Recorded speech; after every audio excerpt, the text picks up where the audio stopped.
en marxiste, l'histoire n'est pas déterminée.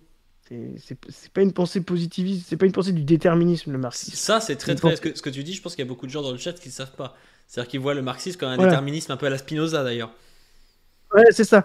Comme une espèce de mise en branle de lois historiques qui dépassent les sujets, etc. La pensée marxiste est une pensée du conditionnement, c'est-à-dire c'est une pensée ni déterministe, ni idéaliste. C'est-à-dire idéaliste, considérer que tout est possible à partir du moment où tu produis l'idée, et tu produis le concept, etc. Les idées sont autonomes et surtout elles ne sont pas conditionnées à la situation réelle. La pensée dialectique marxiste est justement une pensée du conditionnement et de la transformation de ce conditionnement. Donc, il y a toujours des limites et des possibilités. Et donc, pourquoi on parle de 74 là? Parce C'est un peu que tendanciel en fait, les choses, quoi. c'est ça. En fait, si tu veux, il y avait dans les années 70 deux voies de sortie de la crise du Fordisme. Une voie de sortie beaucoup plus progressiste, on va dire autogestionnaire, c'est-à-dire d'aller encore un peu plus loin dans la sortie du marché et la sortie du capitalisme. Peut-être Que pour ceux qui le ne savent pas, peut-être Fordisme. résume le Fordisme, c'est des années 40 aux années Ouais, 65 en gros. c'est l'économie capitaliste planifiée avec l'État-providence, Ce que les très marxistes ont appelé le interventionniste. capitalisme monopoliste d'État, où il y a l'État Ouais, le qui vient. capitalisme monopoliste d'État ou le capitalisme technocratique ou voilà, etc. Donc, Donc l'État vient jouer, c'est plus le libéralisme où il y a plein non, de l'État petits est un atomes d'entreprises qui font concurrence directement, mais l'État vient dire ouais, il faut quand même un peu régler les choses et vient un peu plus mettre son nez dans la production, quoi. c'est ça. Et donc, Et donc ce que tu dis, c'est qu'il aurait pu continuer dans ce sens-là, à donner de plus en plus de pouvoir. ben, en fait, si tu veux, il y a toute une littérature autour de ça et de la pensée justement autogestionnaire. En 68, la CFDT est est le syndicat à l'époque le plus radical, le plus anticapitaliste, contrairement à la CFDT qui est fordiste, qui est très dans la collaboration de classe. La CFDT est autogestionnaire, travaille sur la Yougoslavie. Bon, ça a beaucoup changé. Je crois qu'Usul prépare un sujet là-dessus d'ailleurs, ou la sortie sur Nicole Nota. Donc il y aura peut-être. Je l'ai pas vu, je sais pas quand est-ce que ça sort, mais j'ai cru voir passer ça, donc allez le regarder, mais vous verrez que la CFDT dans les années fin 60 était un syndicat extrêmement révolutionnaire. Et donc voilà, il y avait toute cette pensée-là, c'était de dire bah, il faut encore aller plus loin dans le. Il aurait fallu que justement en fait le problème de la contradiction du Fordiste, c'est qu'à un moment donné, il reste une classe bourgeoise et que cette classe bourgeoise, avec l'intervention étatique et l'inflation que ça produit, le plein emploi, etc., n'a plus les rentes de ses intérêts, n'a plus les intérêts de ses rentes, etc. Et donc, ça fait rentrer en crise le système productif. La voie de sortie de ça, c'est le néolibéralisme et la massification du chômage, etc. Mais il y aurait pu y avoir justement une démocratie industrielle plus importante, et c'est ça la pensée autogestionnaire, c'était de se dire, ben voilà, ce qu'il faut, c'est aller encore plus vers la destruction de la classe bourgeoise, et donc redonner l'appareil de production, co-géré par le Fordisme, directement à la gestion des travailleurs. Donc ça, c'était une voie de dépassement dans les années 70, et il y a beaucoup de partis, de syndicats, de programmes qui se sont faits. Euh, il y a eu une pensée extrêmement riche de tout ça à la fin des années 60, au début des années 70. N'a jamais trouvé de débouché politique concret dans des pays, voilà, bah si, dans des partis, dans le PS de 74, mais elle n'a pas eu de débouché politique concret, c'est-à-dire de prise de pouvoir de ces D'accord. idées-là. Bah En la 74, Yougoslavie quand même un peu, du coup. ouais, mais la Yougoslavie, c'est une pensée autogestionnaire issue Pas issu de du la Fordisme. Yougoslavie communiste de Oui, oui. 45, c'est-à-dire c'est pas une pensée des contradictions du Oui, oui. Fordisme comme voilà. Donc euh, et donc voilà, donc en 74, eh ben il y avait cette possibilité-là. C'est là où justement, c'est-à-dire ce qui est déterminé, c'est aujourd'hui, ce qui est déterminant dans les années 70, c'est la crise du Fordisme et la nécessité de trouver un dépassement. Euh, il y a eu un dépassement réactionnaire par le néolibéralisme. Il y aurait pu avoir un dépassement progressiste Et en 74, cette possibilité, elle existe. Alors, ce qui ne veut pas dire que une fois au pouvoir, ça se serait passé de manière progressiste. Il y aurait sûrement eu des contradictions entre l'appareil d'État, la bourgeoisie capitaliste française qui est extrêmement importante et le nouveau pouvoir, mais bah, on rentrait dans une phase différente du monde social. Et la France étant un pays quand même au sein de l'impérialisme, ça aurait forcément eu des effets sur les autres partis Ah oui, progressistes bien en sûr. Europe et dans le monde. Voilà. Il y a quelqu'un dans le chat d'ailleurs qui s'appelle Goldman 1848 qui dit Oui, on oui. dirait les Brejneviens qui disaient oui, si Andropov avait vécu 15 ans de plus, l'URSS serait encore là. Mais pourquoi pas? Pourquoi pas? Non, c'est vrai. C'est- Qu'est-ce que serait le euh, monde si Andropov avait vécu un peu plus hein, quand même hein. Mais c'est parce on appelle ça en science-fiction l'Uchronie. C'est-à-dire, je sais pas si dans le chat les gens en lisent ou si tu en lis, mais Mais ils en parlaient beaucoup l'Uchronie, ouais, dans le chat. ouais, et justement, l'Uchronie, c'est ça, et je pense que c'est la matière de science-fiction la plus dialectique et la plus marxiste, justement.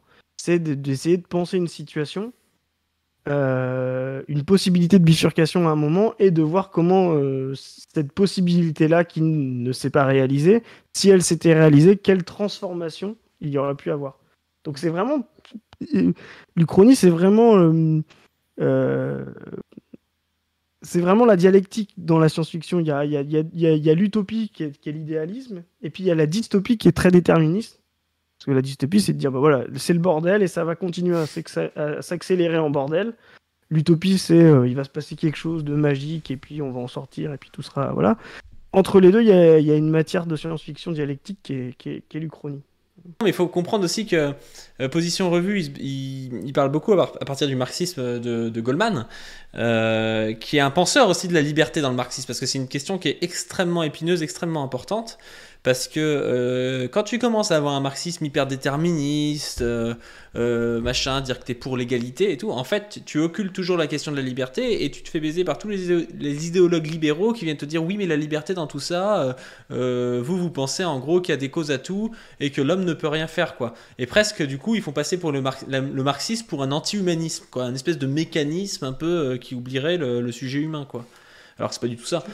Et juste ouais, sur le déterminisme, sur le marxisme, il y a Cathédrale Osseuse en plus, qui est un youtubeur marxiste, qui met le marxisme, c'est un déterminisme, mais non mécaniste. Est-ce que toi, ce que tu entends par conditionnement, on peut l'entendre par déterminisme dialectique ou quelque chose comme ça, quoi, au lieu de dire Non, non, mais ça sert à rien d'essayer de garder ce mot déterminisme. C'est un mot de rationaliste positiviste. Le marxisme n'est pas un déterministe. Le marxisme est une pensée de la transformation et de l'action des sujets sur la transformation du monde. Donc, qu'est-ce que Marx vient faire là-dedans? La pensée déterministe est une pensée de l'inaction des sujets. C'est-à-dire, c'est la pensée du rationalisme spinozien, anti-idéaliste, qui est une pensée de la métamorphose autonome au sujet individuel et dans lequel les sujets collectifs n'existent pas. C'est une pensée qui a existé dans le marxisme, qu'on trouve dans les périodes où le marxisme était extrêmement, où le mouvement ouvrier était extrêmement limité, conditionné par la bourgeoisie et sa force. Chez Plekhanov, chez Kautsky, jusqu'à chez Lénine, jusqu'à 17, mais un des livres les plus déterministes du marxisme, c'est Matérialisme et Empiriocriticisme. Qu'est-ce que c'est le déterminisme? C'est de considérer que le développement des structures productives et des sociétés est régi par des lois extérieures au sujet et à leur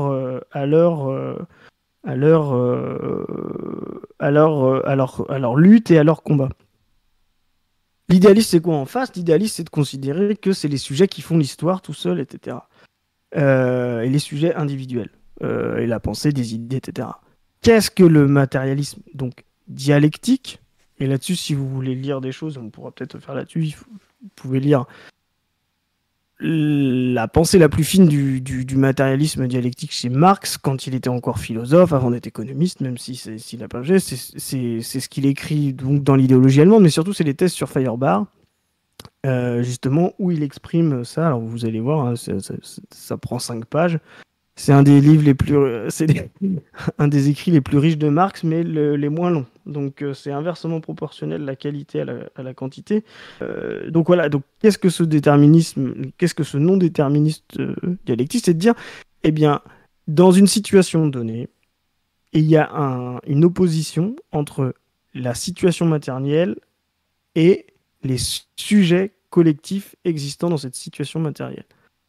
C'est-à-dire que l'action des sujets, en transformant la société et en se transformant eux-mêmes, donne des nouvelles possibilités qui font que leurs actions ne sont ni déterminées et la société n'a pas une voie tracée via des lois qu'on pourrait lire et comprendre exactement comment on traduit la pensée comment on traduit les trajectoires des planètes, etc. Voilà, la physique newtonienne est une physique extrêmement déterministe. Ouais. Déterministe, c'est ça, si vous voulez faire une analogie. La pensée dialectique, c'est de considérer que le mouvement des sujets collectifs fabrique des nouveaux espaces et donc fabrique des nouvelles possibilités. Et donc des nouvelles possibilités qui donnent des nouveaux mouvements et des nouveaux espaces. Et qu'à un moment donné, il y a des bifurcations possibles et imaginables. Et que c'est ce qu'on a dit tout à l'heure sur, bah tiens, comment serait le monde si cette possibilité-là s'était mise en branle plutôt qu'une autre. Alors tout n'est pas possible, voilà, on n'est pas idéaliste, tout n'est pas possible, mais tout n'est pas impossible. Et c'est ce que Marx dit dans la 11e thèse sur Feuerbach, que tout le monde a lu, etc., mais a du mal à mettre en logique, en mouvement. Les philosophes n'ont fait qu'interpréter le monde, c'est-à-dire n'ont fait que le lire à distance de manière positiviste et empiriste, déterministe, etc., ou idéaliste. Il s'agit de le transformer. Donc Marx fait de l'unité du sujet, donc pour lui, le sujet qui transforme la société, c'est pas le sujet individuel, hein, c'est le sujet collectif, c'est les classes sociales.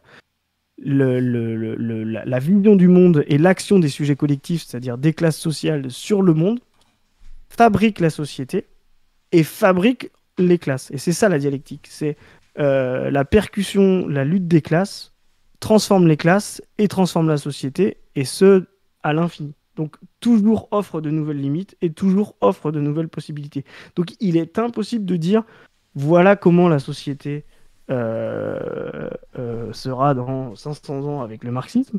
La question du marxisme, c'est de donner des tendances et de donner la dynamique, c'est-à-dire de dire voilà quelles sont les possibilités aujourd'hui. Et c'est pour ça que c'est aussi une pensée politique, le marxisme. C'est pas une sociologie. Donner la question de la possibilité, c'est toujours se dire, pour chacun des marxistes, c'est de dire que peut le progressisme aujourd'hui. Alors des fois, il peut pas grand-chose. Il y a des époques où il peut pas grand-chose. Et puis là, ce qu'on dit, c'est là, il peut peut-être plus. Et l'analyse concrète de la situation concrète, comme le définissait Lénine ou Lukács, dans vraiment ce qu'est le matérialisme dialectique, c'est ça. C'est de dire, on est toujours obligé de répéter la méthodologie de l'analyse concrète de la situation concrète pour maximiser toujours les possibilités progressistes à un instant T. Et la maximisation des possibilités progressistes, elle part justement par penser quel est le sujet le plus progressiste, le plus révolutionnaire pour transformer la société. Et non pas poursuivre une voie qui est déjà tracée. Donc, l'exemple de 74, on pourrait en prendre d'autres, etc. C'est de dire, bah voilà, en 74, il y avait une possibilité maximum pour la classe prolétaire de sortir de la crise fordiste par le progrès, qui n'est pas arrivé, et qui a donné justement d'autres contraintes et d'autres possibilités en 80. Ce qui va au-delà d'ailleurs de tous ceux qui pensent qu'il y a une sorte de messianisme dans le marxisme, comme si le communisme allait arriver. On entend souvent ça chez des mecs un peu à la Francis Cousin, je trouve. On croirait que voilà, tout est écrit. De toute façon, il y a la loi de la baisse tendancielle du taux de profit, donc qui vaut déterministe pour le coup, et que ça va aller vers là, et puis que limite, il n'y a rien à faire, on croise les doigts, et puis c'est bon, quoi. C'est exactement ça. Et d'ailleurs, ça donne deux aspects conservateurs de voir le marxisme comme déterministe. Ça donne un marxisme à la Cousin, quoi, eschatologique. Un jour, la disparition, la valeur est apparue. Ouais, c'est la chute adamique. Mais moi, ça me fume, c'est vraiment un truc Voilà. biblique. Et puis à un moment donné, elle va disparaître, mais on ne sait pas non plus comment, etc. Voilà, donc il y a un petit côté, il y a un côté messianique qui est extrêmement conservateur parce qu'il n'y a pas de prise sur l'histoire en fait chez Cousin. Et puis ça donne aussi un autre penchant qui est peut-être plus commun que Cousin, c'est de penser le marxisme comme une forme de sociologie en fait, d'analyse du monde à distance, positiviste, de dire voilà, il y a eu des classes, etc. Mais ça, c'est pareil, ça donne aucun moyen, c'est-à-dire séparer le politique du sociologique, c'est-à-dire ce que nous on appelle le jugement de fait, le jugement de valeur. Et quand on est marxiste, le jugement de fait, le jugement de valeur, c'est la même chose. Vous dites quelque chose sur la société, ça veut dire que vous dites vos aspirations sur la société. Mm. Euh, Il y a Yevraski donc, qui dit un truc intéressant auquel je pense que tu peux réagir. C'était un peu le temps et que t'es lancé. Je vois que t'es lancé. Il dit le messianisme et les mythes ont une unité révolutionnaire, comme en parle Mariette Egui. Mais justement, là-dedans, alors oui, ouais, voilà, tu peux réagir avec Goldman et son histoire de oui, foi. on est d'accord que ça ne veut pas dire que toute pensée messianique est comment dire réactionnaire, hein.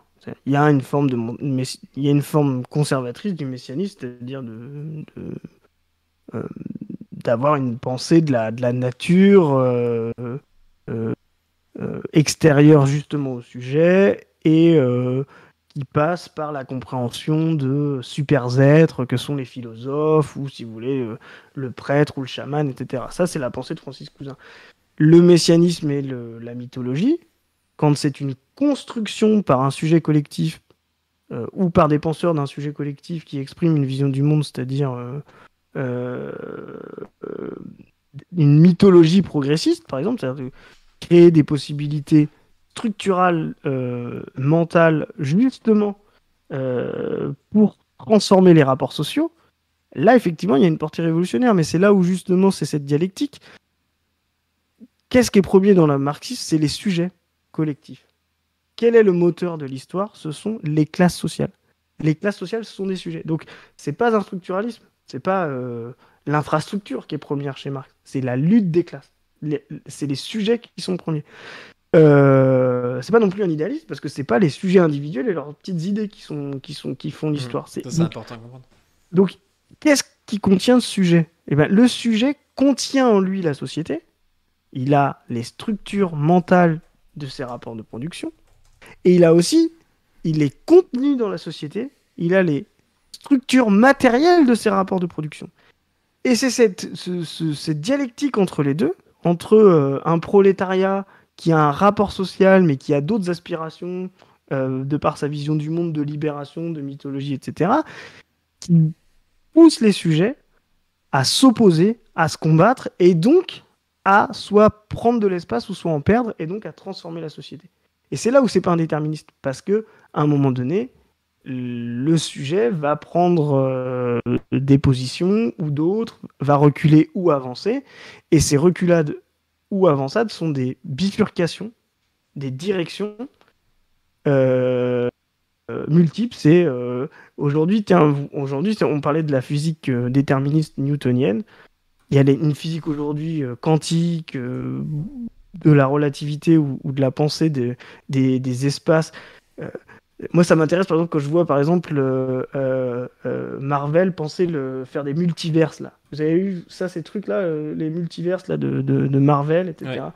Ben là, on voit, alors, vous voyez, le cinéma américain exprime l'époque. À la fin des années 90, au début des années 2000, dans la crise de la société qui était profonde, il n'y avait que des films catastrophique. Il y a eu Roland Emmerich, il a fait tous les films catastrophiques possibles. Il a fait tout le même scénario, mais avec soit des extraterrestres, soit le climat, soit un astéroïde, etc. Et c'était une pensée de l'homme subit. Euh, c'est très structuraliste. L'homme subit l'extériorité, le monde, et puis il réagit. Donc, extrêmement déterministe. Et puis là, maintenant qu'il y a des voies progressistes, des combats qui se réactivent, eh ben, la pensée mainstream américaine, elle se déploie dans la pensée du multiverse. Alors le multiverse, c'est ça. C'est ah, mais qu'est-ce qui se serait passé si ou quelle est la possibilité? Et ben finalement, la pensée du multiverse, elle est beaucoup plus révolutionnaire que la pensée de déterminisme du film Catastrophe. Parce que c'est de considérer que, ah, si j'avais fait ça à un moment donné, peut-être le monde aurait un autre aspect aujourd'hui. Alors, il est déployé, etc. Mais finalement, on voit que les tensions américaines, les luttes pour le progressisme aux États-Unis, bah, font émerger un récit cinématographique beaucoup plus progressiste que ce qu'il était à la fin des années 2000.